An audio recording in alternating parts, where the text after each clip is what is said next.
Uh, Hello. We are now interviewing Denise Raimundo.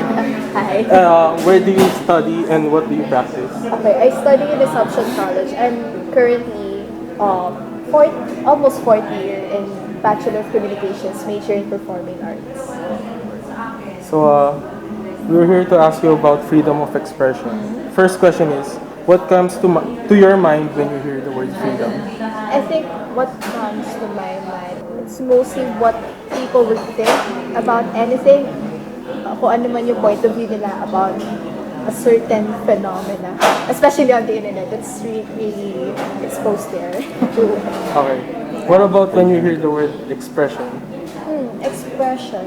Like what I said earlier, I guess it depends on people and how they speak or react to one thing that they see, especially if they think that it's a bit explicit. I'm not sure about that, but yeah, that's it. Okay. How often do you use social media sites such as Facebook, Twitter, or Instagram? Actually, I use it a lot since I'm the type of person who just reacts to everything, especially if I disagree on something like the government or I read about arts that people are really close-minded about it. I'm trying to open their minds using my, reactions or expressions or ideas. Yes. Based on your college course, how can you define freedom in terms of social media? Um, I can define it in the sense that I'm joining this theater company. I think they're independent mostly, and what they do is they use social media to what do you call it? To promote their artistic ideas through reality experiences. So for example, meron sila nakitang idea na poverty or wise or like more on taboo situation na usually denied na hindi naman denied. In society. It's more So through theater, ginagawa nila in an artistic way. So medyo kung yung iba sa close-minded people, hindi nila maintindihan yun. So ang ginagawa nila is through social media, pinapakita nila yun.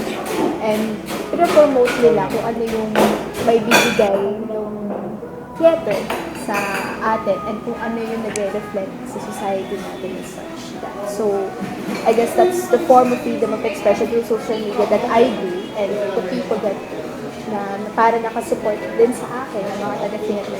Next question.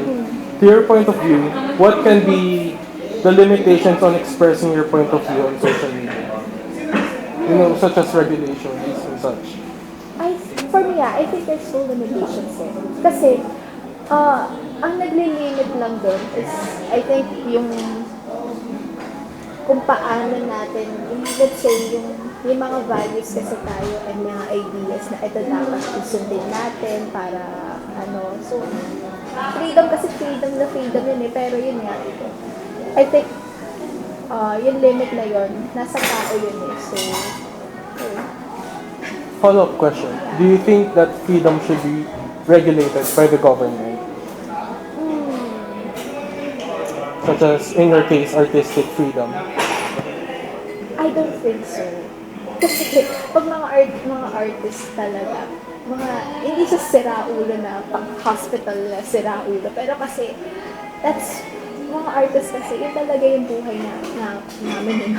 Parang yun yung buhay nila. It's just to give freedom of what they see and what they feel about something. And then just express it kahit na medyo tabi pa siya sa idea ng ibang tao, ng mga close-minded. Especially pag may mga close-minded na tao, and then they just express everything like that. Yeah. For example, yung meron kay Midday yung cruise na yung something to do with Jesus. Nagkaroon lang ng conflict between the religion at the same time. That person who studied in UST. in UST. So, I guess, walang magagawa talaga yung government, right? Yeah, wala silang magagawa din. I guess what they can do is just support and just trust their ideas. Kasi yun na parang I think that's their creative aspect na wala na silang magagawa din. They just need to respect it and maybe support them. Ayun. Okay. Next question. Have you ever been offended online because it does not agree with your point of view? Somehow, pero let's say, like 100, diba, like 100%. Siguro mga 20% lang. Kasi I've never been to a topic na parang papasok ako sa away na ganito, ganyanan. Kasi mostly dito kasi kapag meron kang idea na you want to like fight for, na you think that it's right, mostly the people would say to you, they'll turn you down na, uy, mali yan, ganyan, ganyan. So, hindi siya nakakaano lang. So, yeah, it's irritating. So, parang we don't want to deal with those things. I'm not saying that's immature, pero that's how the way they're trained. Like, yung expression nila parang minimal, pero yung sa ibang tao, like, it's huge. So, ayun. For last question, for you, what is the best way to express yourself? For me, any kind of expression. Any expression. I guess when you do your thing, let's say, you love being you, then you're going to apply the weirdness in theater, or in dance, or in singing, and in acting. I think that's the best type of expression for me kasi you get to see, you get to know your ideas, your creativity, and your expression actually. Yung ako ano magagawa ng utak mo, kung ano magagawa ng katawan mo. And then when people watch you, they'll be like, wow, you can do those shit. They can do those moves. I was like, that's how freedom is. You just share it and you just free it to the world and share it to people. Ayan. Alright, thank you. Okay. And that was our interview for Miss Denise Sermulo. State your name and college course.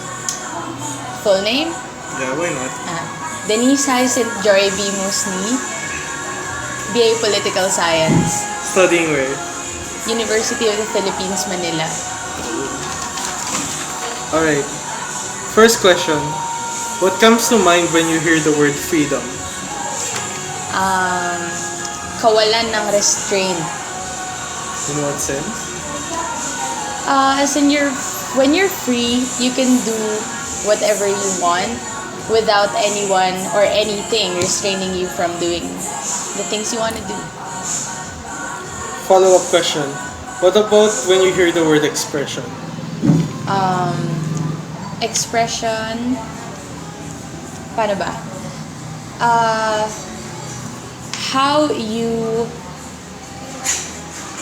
you give pieces of your mind or your feelings maybe to other people through various means like verbally or through text as in words, ganon, or maybe through art, expression.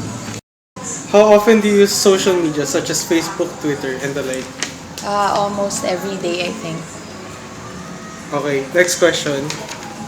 Based on your college course, how can you define freedom of expression in terms of social media? Since political science ako, pol sci, so freedom of expression for me mostly involves people's opinions on varied political issues. Such as? What's a hot issue? Recently, the Mary Jane philosophy case. Yeah, people were quite expressive sa sa issue na yun. I'll continue. To your point of view, what can be the limitations of expressing your point of view on social media? To my point of view, according to my point of view? Yes. Okay. I don't think it's limited naman to my point of view when I say that it shouldn't be to an extent na you purposely hurt someone, even if it just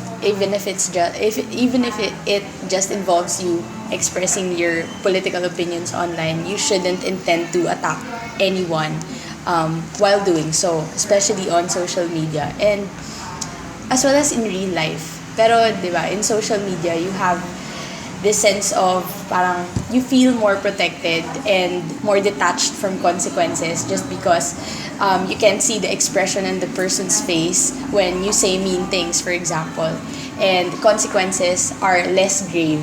You won't be as affected as you can be when you say those things in person or live. Ganun. Have you ever been offended online because it does not agree with your point of view? Yeah, I guess. Why? Or how? Um, as you know, parang I take part in the exchange of opinion sa social media, especially when it comes to issues nga, political issues. And sometimes when I see my friends post about post opinions that are contrary to mine, I don't know, it offends me somehow, but not to the extent that I feel personally attacked. It kind of just offends my ideology, if that makes any sense. Freedom of expression is regulated by the government. Do you personally think, based on your college course, that it should be regulated? Okay, exclusive, yung pinag-uusapan ba natin ay exclusive sa social media freedom of expression or freedom of expression in general? Let's go with social media. Okay. Based on social media.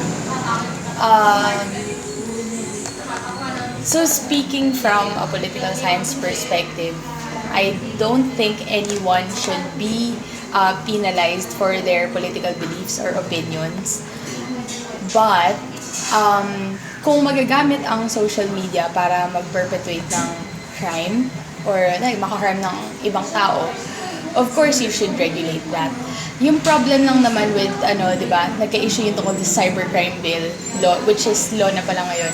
Yung problem lang naman doon ay meron na kasing mga batas na nagtatakal ng mga issues na gustong itakal ng cybercrime law. So, it's kind of redundant. Tsaka, napipigilan ng law na yun, yung political expression ng mga tao. So, that's mainly the point. For the last question, for you, what is the best way to express yourself? Express yourself in paanong expression? Like yourself. your feelings? Anything.